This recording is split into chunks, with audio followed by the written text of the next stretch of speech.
திமுக மு.க. ஸ்டாலின் அவர்களிடையே தமிழக வெற்றி கழகத்தை உருவாக்கியது பெண்கள். இன்றைக்கு சொல்றேன், தமிழக வெற்றி கழகத்தை உருவாக்கியது பெண்கள், அதோடு இணைந்தவர்கள் இளைஞர்கள். இந்த ரெண்டு சக்தியும் இன்னும் எந்த காலத்திலையும் நீங்க ஜெயிக்கவே முடியாது. எழுதி வைத்துக்கோங்க. நீங்க என்ன வேணா பொய்யில பேசலாம், சட்டசபையில வந்து பொய்யா பேசலாம், உங்களாலேயே முடியாது. நான் சொன்னேன், திமுக எப்பயுமே 2வது தாட்டி ஜெயிச்சதா வரலாறே கிடையாது.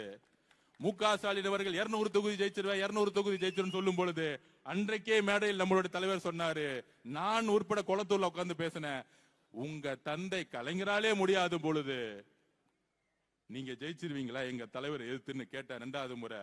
இன்றைக்கு கேட்கிறேன், திரு எதிர்கட்சி தலைவர் திரு உதயநிதி அவர்களே, உங்க தாத்தா கலைஞராலே முடியல, உங்க அப்பா ஸ்டாலினாலே முடியல, எங்க தலைவரை நீங்க ஜெயிச்சிட முடியுமா? நின்னு எதிரா பேசிட முடியுமா? தேர்தல் அரசியல்ல நம்ம கிட்ட கிளாஸ் எடுக்கிறாரு. தேர்தல் அரசியலை பத்தி சட்டசபையில வந்து அன்னைக்கு நான் எந்திரிக்கலான்னு இருந்தேன்.